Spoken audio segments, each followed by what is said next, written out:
Salut, c'est Anna, bienvenue sur la Minute Capec, le podcast qui décrypte l'actu sociale, fiscale et juridique et qui te permettra de devenir incollable sur les différents sujets. Le principe est simple, un mois, un épisode, une actu. Bonjour à tous, on se retrouve dans ce 3e épisode de notre édition spéciale immobilier. Je vous invite vivement à écouter les 2 précédents podcasts que nous avons réalisés afin d'avoir toutes les clés nécessaires pour sécuriser votre investissement immobilier.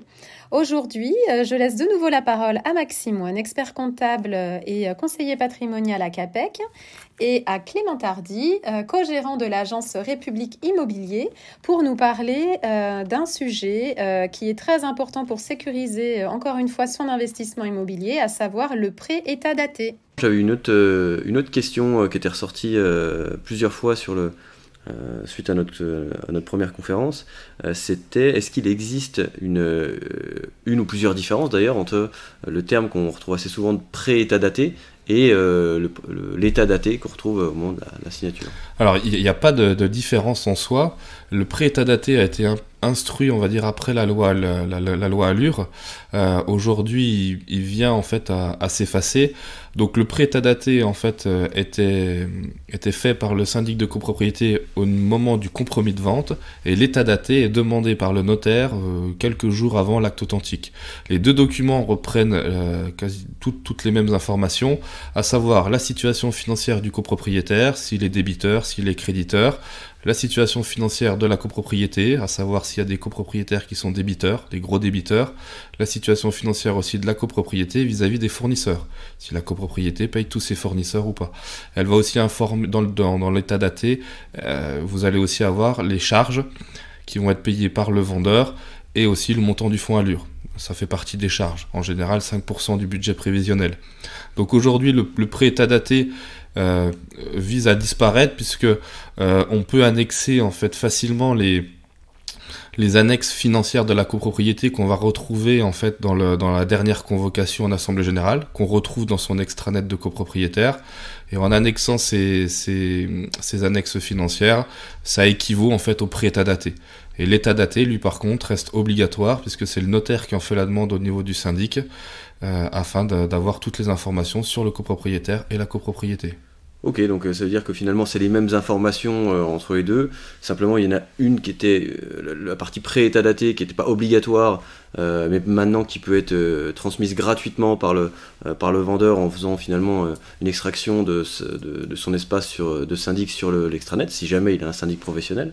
Et puis finalement on retrouve exactement ces mêmes informations dans l'état daté qu'on a au moment de la transaction officielle. C'est ça, alors là je donne un petit conseil en cas de vente, c'est plutôt pour les vendeurs, il sert à rien en fait de demander un pré-état daté puisque ce pré-état daté va souvent être facturé par le syndic. Aujourd'hui vous avez toutes les informations nécessaires au moment du compromis de vente dans votre extranet de copropriété. Ok, donc potentiellement une économie sur... Une économie certaine pour le copropriétaire vendeur, oui, tout à fait. Ok, bah merci pour ces précisions sur la différence entre le pré-état daté et l'état daté. J'ai entendu le terme de fonds Allure et donc de provision de 5% dans ton discours. Est-ce que tu peux nous préciser un petit peu ce que c'est ? Est-ce que c'est obligatoire et voilà, quelles sont les caractéristiques de ce fonds Allure ? Alors le fonds Allure, il a été aussi décrété avec la loi Allure qui porte son nom de toute façon. Donc le fonds Allure, il est obligatoire pour toutes les copropriétés. Le montant qu'on appelle du fonds Allure est compris entre 5% et 15% du budget prévisionnel de la copropriété. Le fonds Allure, les fonds qui sont appelés sur le fonds Allure étaient liés au départ sur de la rénovation énergétique. Aujourd'hui, l'État a un peu agrandi en fait ce panel de travaux. Après, ce qu'il faut savoir aujourd'hui, c'est que à partir du 1er janvier 2025, un nouveau diagnostic en fait va apparaître, ce qu'on appelle le plan pluriannuel de travaux. Ce plan pluriannuel de travaux, en fait, il vise, via l'intervention d'une entreprise spécialisée, il vise à informer la copropriété des travaux sur les 10 prochaines années. Pour faire simple, en fait, vous allez avoir un diagnostiqueur qui va venir sur une copropriété. Sur les 10 prochaines années, il va mentionner et budgétiser en fait des travaux.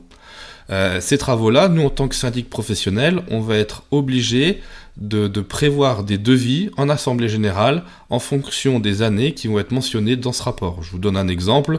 Si en 2027, le technicien dit que la copropriété doit refaire une rénovation électrique des communs, nous en tant que syndic professionnel, on va devoir proposer des devis dans ce sens-là. Après, les copropriétaires auront le choix de refuser ou d'accepter ces travaux. Aujourd'hui, il n'y a pas de sanction pour les copropriétaires s'ils refusent ces travaux-là.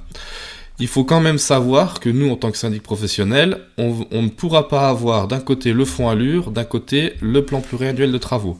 Puisque ce plan pluriannuel de travaux, l'État a prévu de le financer. La façon dont l'État a prévu de le financer, c'est pareil, c'est un pourcentage, c'est 2,5% du montant du plan pluriannuel de travaux.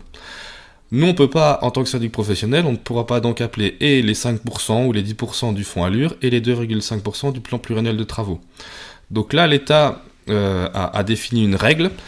Cette règle, en fait, c'est que le montant le plus important l'emportera sur l'autre, pour faire simple. Donc si je résume, maintenant, on va dire encore actuellement, on a encore ce fonds Allure qui perdure avec ses 5% minimum. Et par contre, est-ce qu'il y a une date de transition avec le PPT que tu as évoqué ? Alors oui, il y a une date qui est très proche, puisque c'est demain. À partir du 1er janvier 2025, toutes les copropriétés de moins de 50 lots devront avoir réalisé ce plan pluriannuel de travaux. Il y a eu, en fait, si tu veux, un échelonnement de dates. On a eu 2023, 2024, et là, ça se termine en 2025 pour les plus petites copropriétés. Donc, par rapport à l'investisseur, toujours pareil, on a quand même une plus grande sécurité sur les travaux à venir avec ce PPT qui va être obligatoire finalement pour toutes les copros à partir du 1er janvier 2025. Tout à fait. Nous, au niveau des ventes, on commence à avoir certains notaires lors d'actes authentiques qui nous demandent en fait ce document, ce diagnostic. Et oui, pour un acquéreur, c'est beaucoup plus rassurant et d'avoir un échelonnement sur 10 ans des travaux qui devront être réalisés sur la copropriété et surtout des montants possibles. Ça va vraiment lui permettre de sécuriser financièrement encore plus sa transaction en fait. Merci à tous les deux pour toutes ces précisions sur le sujet. Si vous voulez en savoir plus, n'hésitez pas à vous abonner à notre podcast afin de ne louper aucune information sur l'immobilier. L'épisode numéro 4 sera consacré aux assemblées générales et aux charges inhérentes lors de la vente d'un bien immobilier. Vous pouvez suivre l'actualité du cabinet sur les réseaux sociaux ainsi que sur notre site internet www.capec.fr.